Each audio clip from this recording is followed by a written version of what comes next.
Become an advanced meditator, mastering clairvoyance. We all have clairvoyance and we can use it. We are using it, right? While we dream, while we close our eyes and visualize something, imagine something. And we're going to go to the depth of it, clarify this ability.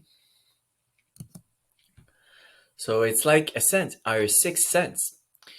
If we don't use it, we lose it, right? So by meditating every day, long form meditation, what we're doing during this challenge, slowly we are working on that muscle. And there's no trap emotion that really are affected by in the third eye. The only one that I saw when I did my readings is betrayal. So it's like betrayal of the non-physical world. Or as a child, our parents told us maybe you're too in your imagination, right? And then you felt betrayed from uh, the physical world. You felt betrayed by your parent. It's like your soul come here abundant and all connected with everything, with its own intuition, and then it's being told, "Oh no, you're not normal," right? Or it's being told, "Don't do that." So you're feeling betrayed by life. And or it can be fears. Maybe like as a child, you saw something in the non-physical world that you were not ready to see, some kind of like dark beings and things like that, and you didn't understand the way of the heart. That you're always protected when you're connected with your heart center. So because of that, you close your third eye. So we can transmute with the emotion code, just knowing those fears. I swipe 3 times as I teach in the video how to transmute emotion. And after that, in my mind, I say I transmute my fears through my third eye, right? In my third eye, through all time, space, dimension, and reality. And I feel that dark energy like flying out. It's like dark butterfly flying out, turning into white butterfly. I use my third eye to transmute that energy. I use imagination. So the third eye is communicating. There's a language, right? It can be images, it can be numbers, colors. And then we need to go back on Google and then start finding interpretation of what we saw. So example, animal is the most common. If I see a horse, right, I search on Google, what is the spiritual meaning of a horse? And then I'm going to find a few things, maybe about courage, maybe about here like setting your soul free. And whatever I read, while bring my attention my heart, I can also use a pendulum or muscle testing. And then I confirm, okay, yeah, I think it's this. And then I confirm with other aspect of my vision, the color. Well, if it's white, it's more going to be about um, wisdom, spiritual path, enlightenment. If it's blue, maybe it's going to be linked to your throat. Maybe it's going to be linked to the different traits of that color, right? And then for the angel numbers, there's different meanings, right, of the main numbers. But each time we search the spiritual meaning of that specific number, or searching angel number 111, the meaning, the Google answer that's going to come up is your answer, right? Because your guides are communicating through what are the result, right? So the specific result that are coming first are for you. Don't second guess them. Don't start researching on multiple pages. Like the first answer, just take that and trust. There's also colors, as I said. So if it's something like yellow, well, it's linked to maybe like warm, joy. So I'm gonna start. I'm like an inspector that is like finding clues to build my puzzle. So I need to do a bunch of research and I journal all this. So I'm gonna show you now the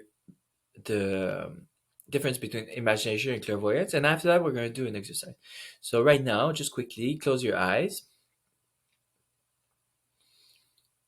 and imagine that you're driving a car on a highway. You have two hands on the steering wheel. The sky is blue.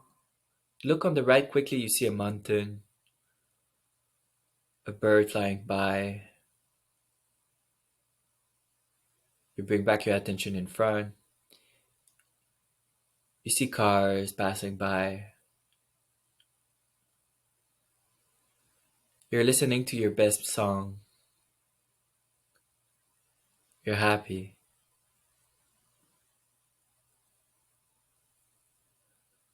You see a plane passing in the sky.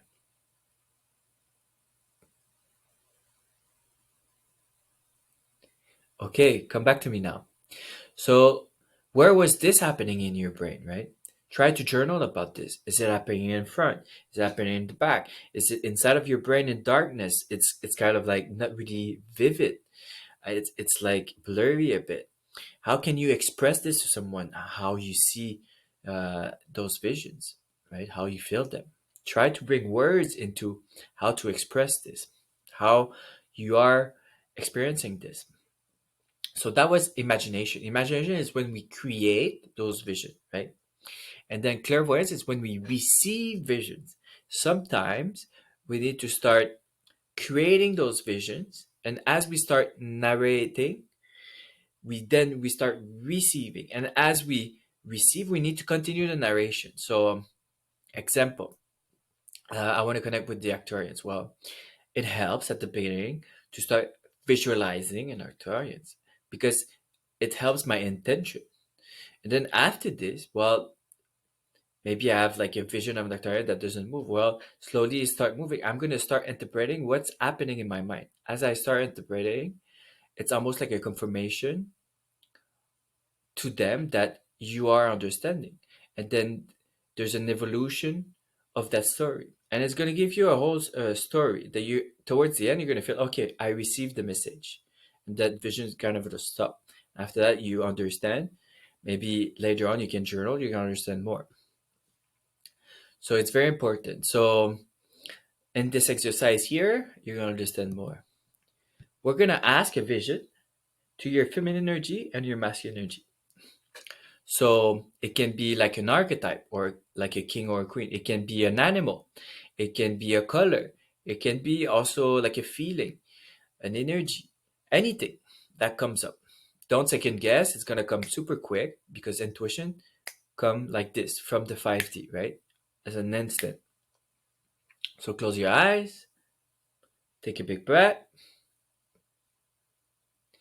and feel all your left side of your body, your left arm, your left leg, all the left side of your body. Forget that you have a right side.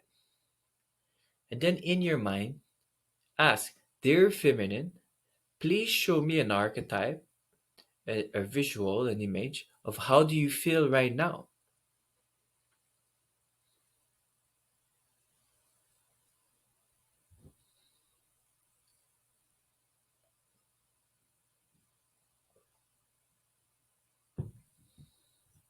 And then start narrating whatever you're seeing.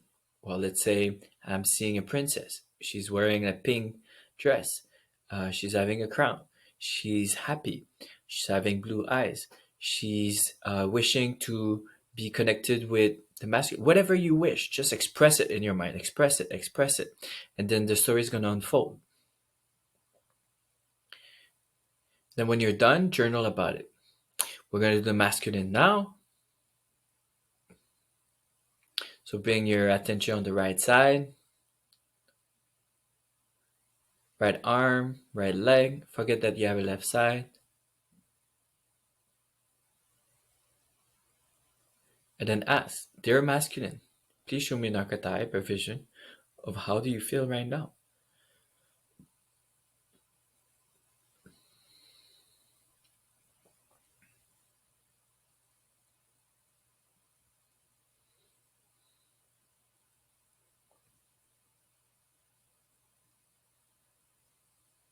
Narrate the story, whatever you're seeing. Colors, emotions, persona, archetypes, settings. Where is it? Is it in nature? Is it in a house? In a room? Is it dark? Is it light? This is all information. That's it. Just write it down and then start searching on Google. Spiritual meaning of, and you're gonna meanings. And then it's like clues to build your puzzle. And then after this, you can decide to bring your feminine in front of your masculine, looking at each other in your heart center. And then you can have a mini check in. How they feel looking at each other, eyes in the eyes. Have the feminine express all its feeling to the masculine. Have the masculine listen. And then reverse the role, right? It's like we are doing a romantic check in. You can do the same exercise for the chakras.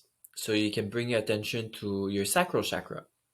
And then as you bring all your attention in your sacral, in the front, the back, and then you feel that orange torus field, you ask, dear sacral, please show me a vision of how do you feel right now? And it's going to give you information on how you need to assess what you need to process, what you need to transmute, right? It's like you're feeling the needs of that entity, that organism. So have fun with it. And yeah, all the answers are within. That's it. Thank you.